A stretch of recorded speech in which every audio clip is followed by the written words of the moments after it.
Hola a todos. En estas últimas semanas aquí en YouTube hemos hablado en alguna que otra ocasión de las enanas naranjas y de por qué pueden ser interesantes para buscar mundos que puedan ser habitables y que puedan ser, por tanto, el lugar donde a lo mejor por fin descubramos que sí, o se pueda confirmar que sí, que hay vida más allá de la Tierra, porque es algo que se sospecha desde hace mucho tiempo y que de momento no ha dado resultados. Evidentemente se está lejos todavía de poder confirmar que haya vida en algún otro lugar fuera del sistema solar, porque estamos todavía en esa fase de descubrir exoplanetas. Ahora se está empezando a caracterizarlos, es decir, a entender cómo son, cuáles son sus características, pero esto no ha evitado que se hable también de qué sucede en el caso de las enanas naranjas específicamente, porque son estrellas que no son tan longevas como las enanas rojas, por supuesto, pero son muy atractivas y sin embargo se ha hablado muy poco de ellas, y la realidad es que en estos momentos se conocen pocos planetas que estén en la zona habitable de este tipo de estrellas, a pesar de que en principio deberían ser un lugar, no vamos a decir ideal, pero sí bastante apto para que la vida pudiese aparecer en ellos y, como hablábamos en el último vídeo aquí en YouTube de este tema, para que las civilizaciones pudiesen migrar a esos sistemas, a planetas en torno a enanas naranjas, después de que la estrella en torno a la que estuviese su planeta natal, que seguramente sería una enana amarilla, llegase al final de su vida. Y lo que vamos a hacer es hablar de una iniciativa, de un proyecto para precisamente eso, estudiar más en detalle las enanas naranjas y sobre todo aumentar el catálogo de planetas conocidos en la zona habitable de este tipo de estrellas. No es sorprendente decir que el estudio aparece mencionado en el blog Centauri Dreams de Paul Gilster, del que ya he hablado alguna vez, y que no lo he encontrado en otras publicaciones. Aparecerá en otras publicaciones, en webs más populares, porque estos estudios normalmente suelen terminar llegando a ese tipo de páginas web. Estoy pensando en cosas como Universe Today, un par de meses después, o al menos unas semanas después de que lugares como Centauri Dreams se hagan eco de él. Y es interesante porque ya lo he contado en más de una ocasión, creo que las enanas naranjas están en ese punto ideal entre las enanas amarillas, que viven unos 10.000, 15.000 millones de años, y las enanas rojas, que sí, que viven billones de años, millones de millones de años, pero el entorno de las enanas rojas es bastante complicado, es bastante complejo. Y primero vamos a ver qué es lo que cuenta Paul Gilster en el artículo, y después ya sí vamos a comentar por qué es interesante y qué es lo que puede traer esto en el futuro. El artículo lo que dice es lo siguiente: la caza de planetas en la zona habitable de enanas de tipo K, que son las enanas naranjas. Desde el punto de vista de producir vida interesante, las estrellas enanas de tipo K, las enanas naranjas, son intrigantes. Nuestro Sol es una estrella de tipo G, es una enana amarilla, que es templada y agradable, pero su vida es solo de unos 10.000 millones de años, mientras que las enanas de tipo K, en paréntesis pone también las llamamos enanas naranjas, pueden llegar a vivir 45.000 millones de años. Si os acordáis, en el vídeo de hace unas semanas hablábamos también de enanas naranjas, hablamos de civilizaciones en ese caso, y lo que decían los investigadores de ese estudio, sin embargo, era la cifra de 70.000 millones de años, que yo mencionaba. Yo he oído más a menudo 45.000 millones de años, normalmente de 15.000 millones, en el caso de las enanas naranjas más masivas, a 45.000 millones de años es la horquilla que más he escuchado yo. Ellos mencionaban 70.000, es lo que decía. Hay más horquillas, pero suele ser 45.000 el máximo.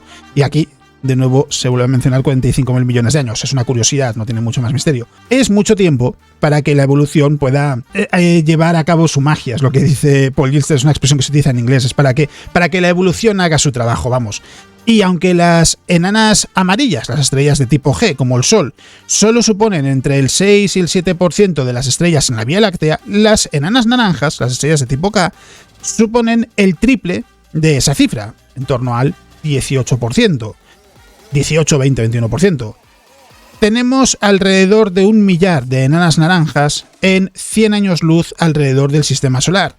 Cuando Edward Winnan, de la Universidad de Villanova en Estados Unidos, y su compañero Scott Engel estudiaron las enanas naranjas en un proyecto llamado Goldilocks.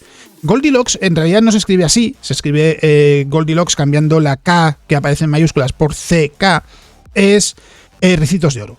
Y a veces las llama en inglés Goldilocks Stars, estrellas, ricitos de oro. Y es un juego de palabras con eso. Lo que hicieron fue medir la edad, ritmo de rotación y la radiación en ultravioleta lejano y rayos X en una muestra de estrellas principalmente de clase G frías, es decir, con temperaturas más bajas, y enanas naranjas. El artículo, de hecho, aquí Paul Gilster menciona un artículo suyo del año 2020, que es Enanas naranjas, las estrellas, ricitos de oro para la vida. En su trabajo también examinan una cantidad de estrellas de tipo K que albergan planetas, incluyendo el intrigante Kepler 442, que tiene un planeta rocoso en la zona habitable. Kepler 442b está donde nos gustaría en cuanto a términos de posible habitabilidad, pero es el doble de masivo que la Tierra y también plantea preguntas sobre por qué parece tan raro encontrar un planeta como este, como Kepler 442b. Dicho de otra manera, ¿por qué tenemos tan pocas detecciones de planetas en la zona habitable en torno a enanas naranjas? Un nuevo estudio de astrónomos del Observatorio Austral Europeo destaca que solo tenemos un pequeño puñado de planetas en estos momentos que sean conocidos. Echado un vistazo a la tabla mencionada debajo para ver a qué me refiero, dice Paul Gilster. Aquí estamos viendo planetas conocidos, que quiere decir que han sido confirmados o validados, y que se encuentran en la zona habitable optimista de enanas naranjas con una temperatura efectiva de entre 3800 Kelvin y 4600. Jorge Lillo Box, del Observatorio Austral Europeo, y sus compañeros llegan incluso a declarar esta falta de mundos en la zona habitable de este tipo de estrellas el desierto de la zona habitable de las enanas naranjas en su estudio, que acaba de publicarse en la revista Astronomy and Astrophysics. Y el citation below lo que quiere decir es que aparece la mención abajo al final del artículo. Esta es la tabla. Tenemos aquí, por ejemplo, el planeta HIP. HIP es la abreviatura de Hipparcos, es el catálogo Hipparcos, 12.961b, periodo orbital 57 días y medio. Pone también aquí la temperatura efectiva en Kelvin, 3901, Gmag, esto será magnitud. Esto es el radio del planeta y la masa del planeta. Es lo que indican estas cuatro tablas. Y aquí es importante también tener en cuenta esto, dice en la descripción de la imagen. Esta es la tabla 1 del estudio, mostrando planetas confirmados o validados en torno a enanas naranjas en la zona habitable a fecha de mayo de 2022. Lo importante aquí no es la fecha, es eso de confirmados o validados. De hecho, lo menciona después, dice varias anotaciones sobre esto. La primera de todas, tengamos en cuenta la distinción entre confirmados y validados, entre planetas confirmados y validados. Son dos términos que a menudo se mezclan, pero suponen cosas diferentes. Con la misión original del telescopio Kepler, antes de que tuviese lugar la misión extendida K2, un planeta candidato era una señal de tránsito que había superado varias pruebas de falso positivo. Una señal de tránsito es simplemente el método de tránsito, estamos observando la luz de una estrella y lo que se busca es una caída en el brillo de esa estrella por el paso de un planeta por delante de esa estrella. Eso es una señal de un tránsito, eso es un tránsito. Otra cosa es qué ha provocado ese tránsito. Puede que sea un planeta, puede que sea alguna otra cosa. De ahí que haya que confirmar si realmente es así, o puede incluso que los datos tengan un falso positivo, que detecten un tránsito, una caída del brillo de la estrella, sin embargo, ese tránsito nunca se produjo.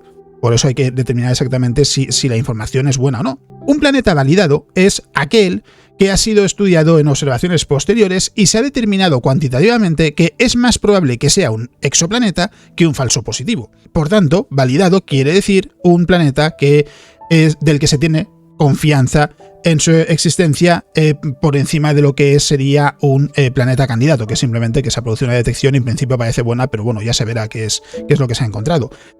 La confirmación, por ejemplo, a través del método de velocidad radial, que lo que hace es analizar el movimiento de una estrella desde la perspectiva de la Tierra, porque todas las estrellas en realidad orbitan en torno al baricentro, en torno al centro de masas del sistema en el que se encuentran, y aunque sea un movimiento pequeño se puede medir, y desde la perspectiva de la Tierra lo que vemos es cómo la estrella se acerca y se aleja de nosotros a medida que va girando sobre ese baricentro. En el caso del sistema solar eso también sucede. Sobre todo el mayor culpable es Júpiter. Júpiter es tan masivo que hace que el Sol orbite alrededor de un punto en el centro de un punto en el espacio que está ligeramente fuera de la superficie de la estrella, no está demasiado lejos, pero hace que lógicamente, aunque sea una órbita pequeñita, orbite alrededor de ese punto. En el resto de casos, en la mayoría de los planetas, quitando los gigantes gaseosos de la Tierra y demás, el baricentro está dentro del Sol, está muy cerca del centro de la estrella, de hecho.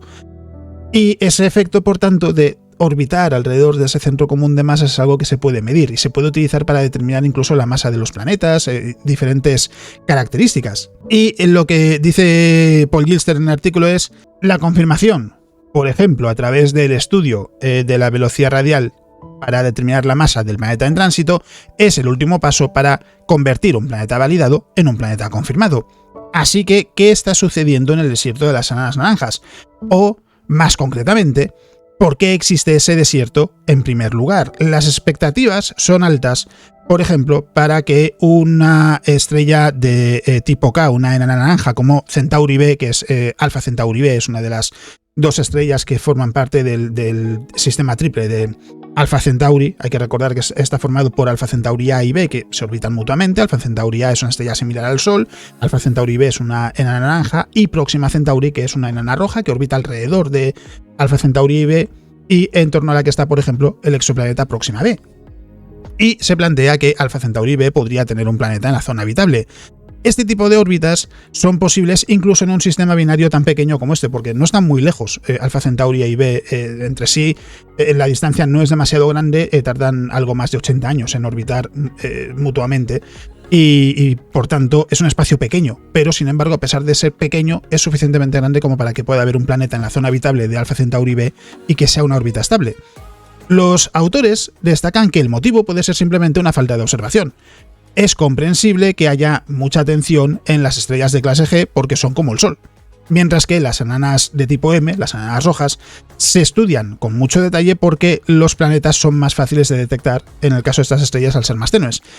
Lo que hace falta es un programa dedicado de observación de enanas naranjas. Esto es una tabla, es un gráfico que no sé si tendrá una resolución alta, generalmente no, pero hay una versión mayor por ahí. En cualquier caso, es un gráfico muy sencillo, lo que pone es el tamaño de la zona habitable de la enana roja, ahí está, es ese circulito pequeño que se ve ahí, el de la enana naranja, que es un poco más grande, y la zona habitable de la enana amarilla, que es mucho más grande y, si os fijáis, también mucho más lejano. Y aquí, no sé si llego a tapar algo del gráfico, no tapo nada importante, la cantidad de radiación de rayos X, siendo 1X o la base, la cantidad de rayos X emitida por una enana amarilla como el Sol.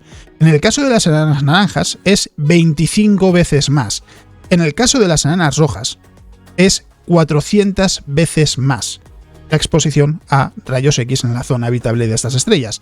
Y luego la abundancia relativa, por supuesto, las enanas rojas son mucho más abundantes que las enanas naranjas, y estas a su vez son más abundantes que las enanas amarillas. Y longevidad, 10.000 millones de años para una estrella de tipo G, ya os digo, es entre 10 y 15.000 millones de años, generalmente es lo que se dice. El gráfico aquí pone que para enanas naranjas de unos 40.000 millones de años, suele ser 45.000 lo que suele decir, 70.000 en ocasiones también, 80.000, 60.000, hay un poco estimaciones. Dentro de una horquilla más o menos de 40.000 a 80.000 millones de años puede haber estimaciones de todo tipo. Ya digo, la que más he visto yo es principalmente 45.000 millones de años. Bueno, aquí ponen 40.000 millones de años, es perfectamente válida. Y en el caso de las enanas rojas pone 100.000 millones de años. En realidad suele ser más billones de años. Próxima Centauri, de hecho, lo que se calcula es que vivirá unos 4 billones de años, muchísimo más que cualquier enana amarilla o enana naranja. Entonces, tenemos ese gráfico y luego aquí tenemos esta infografía compara las características de las tres clases de estrellas en nuestra galaxia. Las estrellas similares al Sol son clasificadas como estrellas de tipo G, las menos masivas de tipo K, que son las enanas naranjas, y las más tenues y frías son las enanas de tipo M, que son las enanas rojas, y describe lo que hemos comentado de la imagen. No veo que diga nada que no esté en la imagen, salvo esto. Dice, las enanas rojas suponen el grupo más abundante de la población de estrellas de la Vía Láctea, con un en torno a un 73%. Las estrellas similares al Sol son solo el 6% de esa población y las enanas naranjas son aproximadamente el 13%. Cuando estas cuatro variables son tenidas en cuenta, las estrellas más adecuadas para poder albergar vida avanzada son las enanas naranjas. Aquí dice, son las enanas de tipo K, a veces llamadas enanas naranjas. Y dice, en este momento entra en escena COBE, o COBE, lo podéis pronunciar como queráis, que es la abreviatura de enanas naranjas orbitadas por exoplanetas habitables. Es lo que quiere decir ese K-Dwarfs orbited by habitable exoplanets. Esta es una campaña de observación introducida por Liljobox y su equipo, que monitoriza la velocidad radial de 50 enanas naranjas preseleccionadas utilizando los espectrómetros Cármenes instalados en el telescopio de 3,5 metros en el observatorio de Calar Alto en el sur de España. De hecho, Calar Alto, os voy a decir ahora dónde está, en Almería. en la localidad de Jergal. Siempre se me olvida dónde se encuentra. En la localidad de Jergal, en Almería, es donde se encuentra el observatorio de Calar Alto.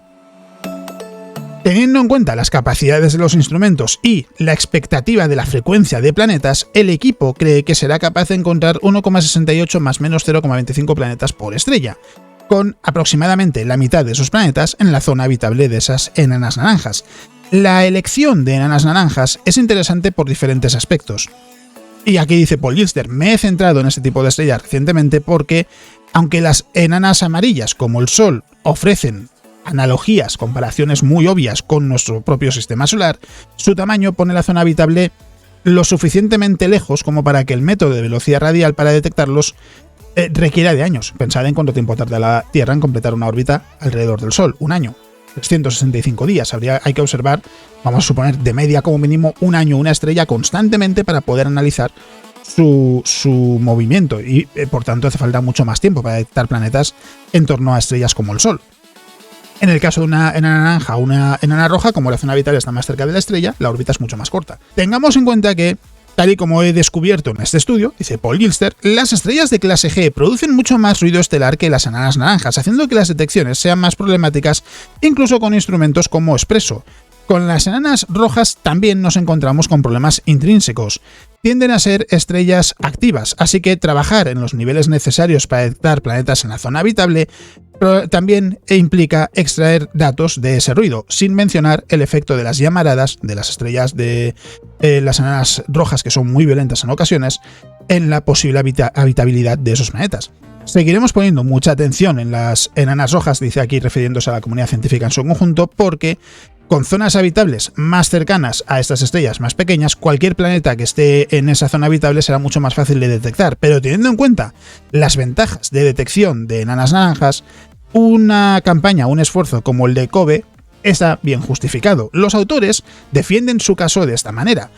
Las enanas naranjas tienen una zona habitable localizada en periodos más largos, de entre 50 y 200 días. Aquí se refieren a cuánto tiempo tarda un planeta que está en la zona habitable de una enana naranja en completar su órbita, y puede ser, según en función de en qué punto de esa zona habitable estén, de 50 a 200 días, donde los planetas pueden tener su periodo de rotación y orbital separados, es decir, no está en rotación síncrona, no está siempre ofreciendo el mismo hemisferio a la estrella, que eso también es algo de lo que hemos hablado. Hay un vídeo aquí en YouTube en mi canal que se llama La dificultad de la zona habitable de las enanas rojas, y de cómo la rotación síncrona es también un problema serio, porque es lo que dicen en el extracto del estudio, por tanto permitiendo que el planeta tenga un ciclo de día y noche. La actividad estelar y las llamaradas magnéticas también son mucho más reducidas de una manera dramática para estrellas que sean anteriores a M3 y especialmente en la fase tardía del dominio de tipo K, de las enanas naranjas. Aquí se refiere para un grupo de enanas rojas en concreto. Las enanas rojas algo más viejas son más tranquilas, y para las enanas naranjas también en una fase más tardía de su vida. Consecuentemente, la habitabilidad no está amenazada por estos efectos tanto como lo está en la zona habitable de planetas en torno a enanas rojas. Además, a diferencia de las enanas rojas, podemos derivar de una manera estándar, precisa y fiable los parámetros estelares, así como la abundancia química que es relevante para poder tener una caracterización, un análisis, un detalle de cómo es el planeta correcto, y de la conexión entre el planeta y la estrella. Dice, de hecho, aquí Paul Gilster, las enanas naranjas muestran niveles de radiación ultravioleta y rayos X de 5 a 50 veces más pequeños que los niveles que se muestran en enanas rojas cuando son jóvenes, en comparación a enanas naranjas también cuando son jóvenes. Es decir, son más violentas que una estrella como el Sol en principio, sí, cuando son jóvenes, pero es que las enanas rojas lo son todavía más. Es un punto interesante en cuanto a la posibilidad de que haya mundos habitables. Y como destacan los autores, este tipo de estrella ofrece el mejor escenario, podríamos decir aquí, con trade-off, para detectar la biofirma de moléculas a través de la observación por medio de imagen directa, es decir, ver el planeta alrededor de la estrella. Lo que se ve es un punto, no se ve más. No esperéis ver algo como Marte, por ejemplo, ni mucho menos. Como Marte visto a través del telescopio Hubble, solo se ve un puntito de luz, pero es suficiente para poder estudiarlo, utilizando telescopios de próxima generación, telescopios espaciales de próxima generación, los que van a entrar en funcionamiento en los próximos años. Y aquí Paul Gilster lo que dice, así que me encanta la idea de COBE y otros esfuerzos similares de búsqueda de planetas en la zona habitable de enanas naranjas que puedan surgir para poblar nuestro catálogo de planetas habitables en torno a este interesante tipo de estrella. Dado que se centra en la detección de nuevos mundos en la zona habitable, COBE descarta estrellas que ya tengan exoplanetas descubiertos en su entorno o que estén siendo altamente estudiadas en otras campañas. Esta campaña de observación se ejecutará hasta 2024 y, si todo va según lo esperado, deberíamos tener unos 25 nuevos planetas en el llamado desierto de la zona habitable de enanas naranjas. Siempre es útil poder profundizar en las anomalías que parecen producirse como resultado de el sesgo observacional y poder tener una imagen más precisa de los sistemas en el vecindario estelar.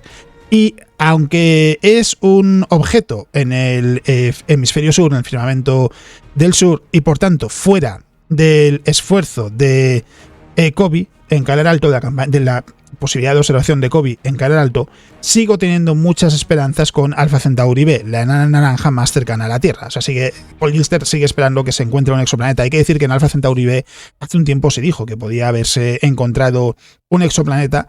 Se llegó a plantear así, pero al final se descartó. Vamos, en principio por lo menos está descartado. No se espera que haya un exoplaneta en torno a Alpha Centauri B, o por lo menos que esa detección no se espera que sea buena.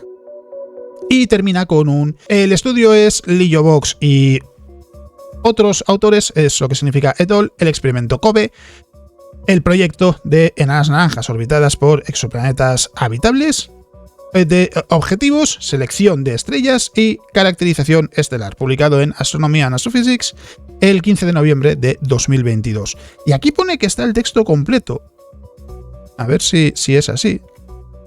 ¿Está el texto completo? Ah, sí, está el texto completo. Está el texto completo. Aquí, sobre todo lo que quiero ver, porque es una campaña de observación. Aquí, resumen y conclusiones. En un vídeo de estas características es lo que nos viene mejor, porque llevamos ya, ¿cuánto? 23 minutos. Bueno, no es demasiado, pero quiero que no sea un vídeo demasiado largo, porque en realidad lo quiero centrar en eso específicamente. Dice, hemos trabajado en ese hueco entre los planetas en la zona habitable en torno a enanas naranjas en una fase tardía es que no sean enanas naranjas jóvenes formadas recientemente, entre la población actual de planetas extrasolares, es decir, la ausencia de planetas o que no haya más planetas en la zona habitable de enanas naranjas dentro del catálogo de planetas que se conoce hoy en día, más allá del sistema solar. Teniendo en cuenta las estimaciones actuales de la frecuencia de planetas, este desierto solo se debe a un sesgo observacional, porque la mayoría de campañas se centran en enanas de tipo G y de tipo M, es decir, amarillas y rojas, por la similaridad con nuestro sistema solar en el caso de las enanas amarillas y por motivos de detectabilidad en el caso de las enanas rojas respectivamente. Para cubrir este parámetro relevante en términos de la exploración astrobiológica, teniendo en cuenta las propiedades óptimas de estas estrellas para poder albergar planetas habitables y las ventajas de detectar planetas en estas regiones en torno a enanas naranjas, hemos iniciado el experimento COBE, una campaña de monitorización por medio de velocidad radial con cármenes de 50 enanas naranjas. Aquí dice 50, en el artículo de Paul Gilster decía 50 también. Estaba pensando, decía 50, era 25 planetas. En búsqueda de planetas en la zona habitable de esas estrellas. La campaña se llevará a cabo desde 2021 a 2024, o sea que entiendo que esto en realidad ya está en funcionamiento y el estudio, sin embargo, es de ahora. El estudio, sin embargo, es de 2022. Bueno, pues, la campaña de observación de COBE ya está en marcha. Al menos según esto, de 2021 a 2024, estos estudios están revisados, es decir, la fecha en principio debe de ser esta realmente. Empezaría en 2021 y han publicado ahora lo que están haciendo. Hemos llevado a cabo un proceso de selección detallado de 4 pasos que se detalla en la sección 4, que está aquí, lo que no sé si estará la lista de estrellas que han definido. No parece, no veo por lo menos ninguna tabla que lo diga. No parece ser el caso, pero de todos modos, lo que dicen es para garantizar que la muestra seleccionada es óptima para la búsqueda de planetas. Esta selección incluye datos de diferentes técnicas, incluyendo la fotometría de TESS, del telescopio espacial TESS, que está buscando exoplanetas, también es el sucesor del telescopio Kepler, e imágenes con una alta resolución espacial, inspección del catálogo Gaia, de la sonda Gaia, que tiene un catálogo gigantesco de estrellas, de miles de millones de estrellas directamente. El último era de 1.800 millones de estrellas, si no recuerdo mal, era una cosa así. Es gigantesco. El análisis de la distribución de energía espectral, el vetado de espectroscopia, en fin, que han utilizado un montón de técnicas, han recurrido a un montón de técnicas para determinar cuáles son las estrellas que les parecen más apropiadas, y la inspección de las propiedades de las estrellas seleccionadas, incluyendo coordenadas en el cielo y visibilidad. Nuestra muestra final tiene una distribución aproximadamente gaussiana con una temperatura efectiva alrededor de los 4100 Kelvin, con una pequeña sobredensidad en torno a los 4300 Kelvin. Esto simplemente es como están distribuidas las estrellas que han elegido en función de qué temperatura tienen. Y una distribución de metalicidades similar a la del vecindario solar. La metalicidad, recordad, es la abundancia de elementos que no sean hidrógeno y helio, es decir, que no estaban presentes en el Big Bang porque se formaron al interior de las estrellas que comenzaron a formarse después del nacimiento del universo. Y que dice, aquí menciona dos estudios, Udry y otros autores de 2000, Santos y otros estudios de 2004, que van de menos 0,55 a más 0,025, entiendo que sea más 0,025, con una mediana de menos 0,07. Estimamos que COBE será capaz de encontrar al menos un planeta en la zona habitable de cada 2 estrellas en esta muestra, proporcionando una media de 25 nuevos planetas en el desierto de la zona habitable de enanas naranjas. Esto representa un gran salto en la población de este tipo de... Ellos lo llaman este régimen muy relevante de la búsqueda de vida más allá de la Tierra. Es una campaña de observación. A mí, personalmente, me parece muy interesante, me parece muy llamativa, sobre todo porque es lo que hemos hablado muchas veces, que es que las enanas naranjas están en ese punto ideal y, sin embargo, por lo que sea, no se están estudiando todo lo que se debería. No se ha puesto tanto empeño en ello. Es verdad que las enanas rojas son mucho más abundantes y es mucho más fácil encontrar planetas en su entorno, pero la zona habitable de las enanas rojas presenta problemas muy obvios, es lo que hemos comentado muchas veces, esa actividad muy intensa en cuanto a llamaradas, en cuanto a la posibilidad de que las estrellas directamente arranquen la atmósfera de los planetas en la zona habitable de las enanas rojas durante su infancia. Y en el caso de las enanas naranjas, son estrellas más longevas, son más tranquilas, no son tan abundantes como las enanas rojas, es cierto, pero ya lo decía Paul Gilster en el artículo, en unos 100 años luz alrededor del Sol hay unas 1000 enanas naranjas, es decir, por objetivos no se da, hay estrellas que se pueden estudiar y las condiciones en principio parecen mejores, porque estamos hablando al final de que son estrellas menos longevas que las enanas rojas, está claro, pero suficientemente longevas para que la vida pueda aparecer, si las condiciones en sus planetas son las apropiadas. Y lo bueno es que por la distancia en la que está la zona habitable, las condiciones van a ser desde luego mejores que en torno a una enana roja. Sí, reciben más rayos X y más radiación ultravioleta que la Tierra recibe del Sol, pero mucho menos que los planetas que están en la zona habitable de enanas rojas. Y además, viviendo entre 15.000 y 70.000 millones de años, si nos quedamos con la horquilla más amplia que se suele mencionar, o incluso 15.000 o 45.000 millones de años. Y una escala de tiempo para la aparición de la vida similar a la de la Tierra, es decir, que en un planeta habitable en una enana naranja la vida aparezca tan pronto como sea posible, como sucedió en el caso de la Tierra en torno al Sol, imaginemos que sea en torno a una estrella que lleva 45.000 millones de años. Estamos hablando de que la vida tendría muchísimas oportunidades para evolucionar, para avanzar, y sería algo muy, muy atractivo desde el punto de vista de la búsqueda de vida en sí, el que se pudiese detectar esa vida. Claro, lo primero que hay que hacer es encontrar planetas que estén en la zona habitable de esas enanas naranjas, y de momento se han encontrado pocos. Lo que dicen es simplemente que estas estrellas históricamente han estado más bien ignoradas, porque es verdad que también están un poco en medio de ninguna parte, es decir, no es tan fácil detectar exoplanetas como en torno a enanas rojas, y sin embargo tampoco son enanas amarillas, porque las enanas amarillas al final estás estudiando una estrella que es como el Sol y puedes encontrar exoplanetas a su alrededor. Y si encuentras alguno en la zona habitable, puede que sea parecido a la Tierra. En las enanas rojas son estrellas muy diferentes, pero es que son muy abundantes. Y eso es lo que hace que sea un jaleo todo este asunto. Pero en esencia, eso es lo que os quería contar en el vídeo de hoy. Quería que fuese un vídeo más corto, porque últimamente están cerca de los 40 minutos, 35 en ocasiones, y quería hacer algo un poco más corto, más que nada porque además es que es un artículo que no da tampoco para mucho más. Es un artículo que no tiene mucho más recorrido que eso, es simplemente hablar de esa campaña de observación de COBE, que en principio, según dice el estudio, ya está en marcha desde 2021, que se está llevando a cabo aquí en España, en Almería, y que lo que busca es ampliar el catálogo de exoplanetas, en este caso en torno a enanas naranjas. No será mucho, si cumplen sus expectativas, serán 25, pero serán 25 nuevos mundos en el vecindario solar que podrían tener las condiciones ideales para que puedan tener vida, y ayudará a entender hasta qué punto es posible que la vida pueda aparecer en torno a ese tipo de estrellas que no es tan abundante como las enanas rojas, pero sí es más abundante que el Sol y del que se ha dicho que puede que sean más adecuadas para albergar vida. Así que veremos qué es lo que sucede en el futuro y si realmente se demuestra. Así que habiendo dicho esto, lo único que me queda es, como siempre, deciros que ya habréis visto que he colocado los recordatorios habituales a lo largo del vídeo y que ya sabéis que me podéis encontrar en redes sociales, en el blog, en Twitch, etcétera, y que si lo deseáis podéis apoyar todo lo que hago en el canal, también en el podcast, en Twitch y en otros lugares a través de la función de miembros del canal, que tiene un coste de 2,99 euros al mes y lo que me permite es eso, es tener más medios, más dinero para poder, primero, llegar a final de mes y segundo, para dedicar más tiempo y medios a los vídeos que hago y que sean lo más profesionales posible. Así que si es algo que os interesa, si es algo que os apetece, yo lógicamente estaría muy agradecido y es algo que ayudaría directamente a lo que hago en el canal. Y dicho eso, lo único que me queda es, como siempre, decir que si estáis viendo el vídeo en fin de semana, espero que disfrutéis de lo que quede de fin de semana. Si no es así, espero que quede poco hasta que podáis descansar. Y que ya sabéis que tenéis también diariamente los vídeos de noticias de astronomía que se publican todos los días, salvo los domingos, que es cuando sale el vídeo de cada domingo. Así que también, si queréis más contenido de astronomía, lo tenéis aquí en el canal, que ya van más de 100 y pico vídeos. De hecho, si no hemos pasado de 200, poco quedará ya para superar los 200 vídeos publicados en el canal. Y nada, lo dicho, que muchas gracias por estar ahí, por ser parte de la comunidad, por estar ahí constantemente, día a día, semana a semana. Es algo que aprecio muchísimo, que lo valoro muchísimo y que me da fuerzas para seguir siempre haciendo más contenido de este tipo, hablando de la astronomía, pero de todo lo que encuentro que es interesante cada semana y compartiéndolo con vosotros. Así que lo dicho, muchísimas gracias por estar ahí y eso es todo lo que os voy a contar en el vídeo de hoy. Nos vemos.